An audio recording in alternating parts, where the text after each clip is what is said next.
وورين واحد سلام يا قدومي أقول حوضل قدومي حوينك مار حوينك الدجمة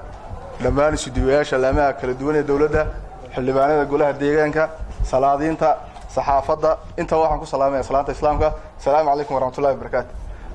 بعد السلام كل يعني وعد الناس كير هرجبسن ما أنت نايت هاي ما أنت مناسبة ده كل ليجن الرجين أيوه هذا الله بدينا هالكن كير هذا ما دام على الله بالوضي حسب الكلمية يمركي وكوجو لستي دور شد ذلك مداد اللي جت شوجو لا تضبصنا سنة دون بيجو هريين لحسنان شوجا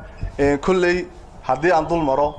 ما دام الناس وشقيي برصابدي إسبدلة قبلك عفرتي برصابي وجود بيجي وما أنت وجود بيجي مصطفى عبد العزيز شينه كل وحن يرضى المردونا وحقبت كي حكومته كفوليسي قبلك أنا جو يرضى المردونا وحقوه هرين دونا لحظة سنين شوقي إن اللقو سدو حفيز كان معناتها شوقنا وسعر قرشينها إن يدوروا درستي وعكلوا شرتا حفيز كا وسعر دارما بالشدة وعكلوا شرتا وسعر الديجانك وعكلوا شرتا وسعر عيارها وعكلوا شرتا وسعر مالية واحد شرتا حرونتي CAD ده قبلك شيلكي بورما oo in hadaba dhismiisu socdo waxa kale oo jira gurigii martida oo isna dhismiisi gabagabo ku dhow yahay sida wada ogsoonahay anigoo kamida bahdii dhalinyarta iyaduna waxa si mucjisa leh loo keenay garoonkii Xaaji Daar Stadium roogii dhalinyartu ay caalamka ku daawanaysa ciyaartooyada ku ciyaarsay oo runtii anigana kulley maadaama sportigan ku soo jiray ay tahay farxad imikana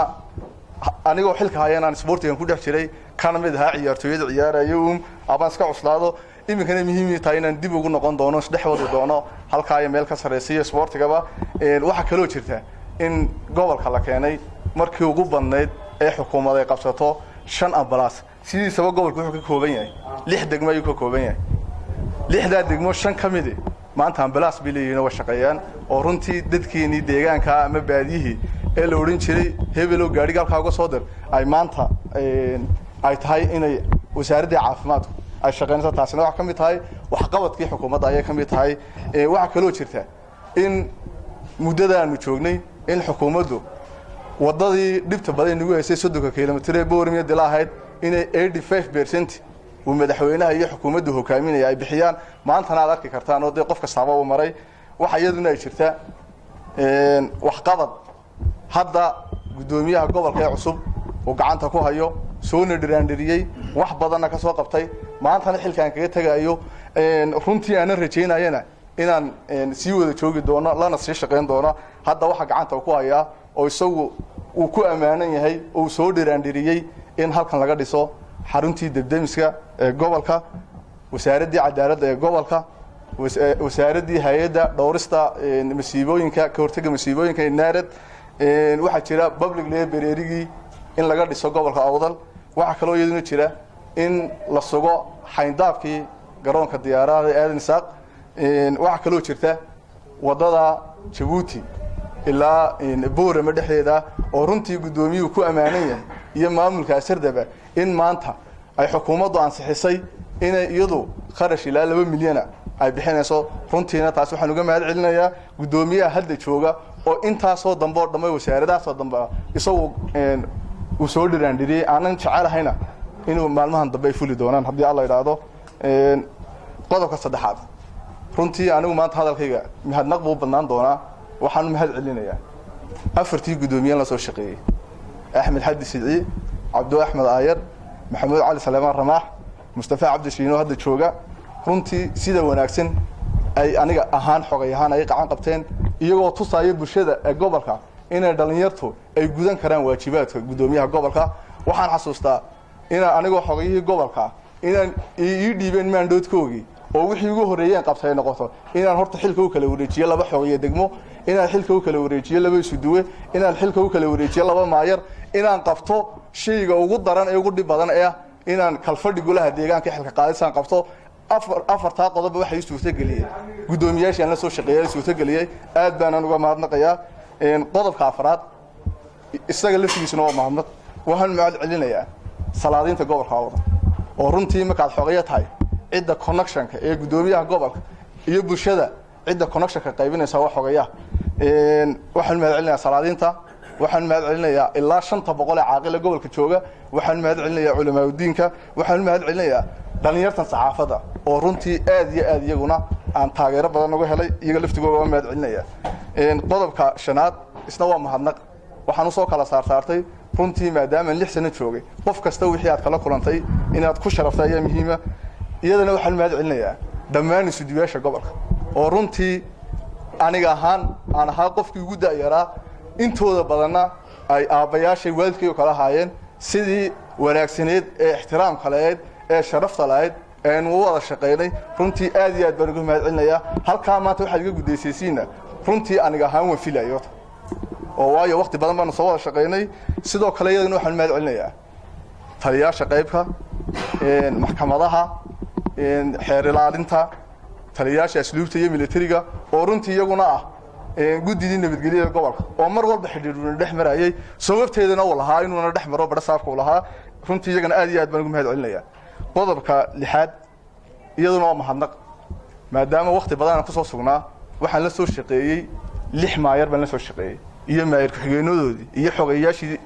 dawladaha hoose oo runtii iyaguna ay shaqo daily activity ee dhex maraysa iyo dhammaan xildhibaanada golaha deegaanka ee 3 degme ee golayaasha deegaanka kale runtii iyagana aad iyo aad baan ugu mahadnaqayaa waxaan leeyahay runtii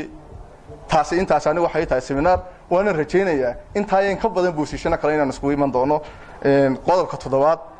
waxaan soo dhaweynayaa ogayaha cusub waa Mustafa aniga waa qoyskayga waa kii igu dhawaa uu qalmaa xilkan maanta waxay tahay munaasib uu ku yahay baan lahay uu geeyaa intaan qabtay in ka badan buu qaban karaa waxaana naga dhaxeeya magac baa naga dhaxeeya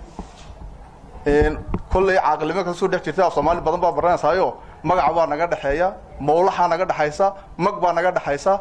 kaba sii darane halkii hoosaan isku naho Umar baan wada dhaxay waxaan ku xujisiinayaa qodobka 8aad runtii aad iyo aad baan ugu faraxsanahay inaan maanta aan xilka wareejiyo waxaan se qodobka 8aad waxaan ku cadeynayaa sideesaba xilku waa meerto qof ma aha position adigu aad leedahay wax adiga dhaxal kuwa ama aha bulshadu ka dhaxeeya runtii waxaan aad iyo aad ugu faraxsanahay aanan ilaawi doonina halkan maanta waxaan kala tagayaa wata anigoo sharcigii Soomaaliland iyo dastuurkii Soomaaliland xeerku doonaba ha noqday maanta anigoo dhaqada ku hayo garanaya ayaan ka tagayaa waana waxa ugu wanaagsan ee qofka bini'aadmiga inuu barto dalkiisa sharciyadiisa inuu barto waxaan aad ugu faraxsanahay gudoomiyaha gobolka ila jooga markaad eegto xeer number 23 qodobkiisa 14aad xilka cid loo dhiibayo iyo cid laga qaadayo mas'uuliyadda waxa le gudoomiyaha gobolka leh waxaan aad iyo aad ugu faraxsanahay inaan farxad maanta ku kala tagayno isagoo gudoomiyihii gobolka UDF jooga isagoo oonan dacweyn isagoo oonan igu faraxsan inaan maanta xilka wareejiyo qodob labaad baa taas oo raaco idagu waxaynu noqonay dadku waa iska beelo salaadiin cuqaal cid baa taris waxaan aad iyo aad ugu faraxsanahay kullay ma jecli inaan magac reeradan magac dhabo suldaankaygii guud Cabdiraxmaan Jaadho iyo cuqaashiisa ama galdihiisa oo runtii iyaguna aanan jecleyn inaan maanta xilka wareejiyo laakiin ay tahay sunnaha dawladnimo aad iyo aad baan labada qodob ugu mahadnaqayaa qodobka ugu dambeeya ka hadlaya waa baa ku wajahan dhammaan siyaasiyiinta gobolka oo mudanayaal waxaan si sharaf leh uga codsanaynaa maadaama aynu nahay siyaasiyiintii gobolka awdal dalka waxa ka jira mashaariic badan baa ka jirta yeynaan ku mashquulin 5 kursi ee dhibtayna ugu haya ama barasaab ama taliye qaybeed ama xogaye ama maayir degmo ama xogaye dawladda hoose yeynaan ku mashquulin dadkaynu wax la qaybtano gobolkeena mashaariic aynu keenno siyaasadda inaga iibsan kartana oo bulshadeenu ku qancin kartana aynu la nimaadno gabagabadii gunaanadkii anigoo aad iyo aad ugu faraxsan ku qanacsan inaan maanta ku wareejiyo gacantaydii midig Mustafa Cabdi Ahmed inaan ku wareejiyo xilka maanta oo soo gartay wasiirka wasaaradda arrimaha guduhu aanan garowsanahayna xilku inuu yahay meerto magacaabista iyo xilka qaadisna ay tahay sunnada dawladnimo waxaan ku soo dhaweynayaa oon u ballan qaadayaa Mustafa inaan gacan qaban doono horta anigu waxaan marxuun dhintay baan bedelay bahayd runtii way igu adkaatay sanadkii ugu horeysay oo dhanba inaan wax fahmo laakiin maanta aniga diyaar u ah waxaan u ballan qaadayaa wax walba inaan anigu aan tusaaleyn doono aan horumarin doono